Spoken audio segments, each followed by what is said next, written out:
చేసితే ఎందుకు రాడే మాధవుడు అందరూ గోపి భజనలు చేసితే ఎందుకు రాడే మాధవుడు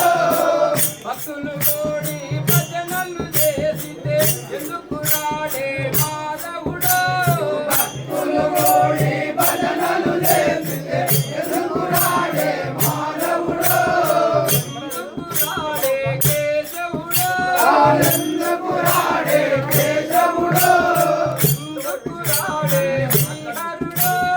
ఎందుకు రాడే శ్రీహరుడు అటువంటి భక్తి మనలో ఉంటే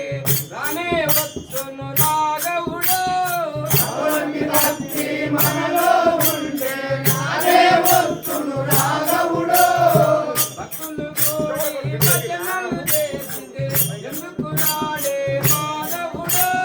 భక్తులు కోడి భజనలు చేసితే ఎందుకు రాడే మాధవుడు ఎందుకు రాడే కేశవుడు ఎందుకు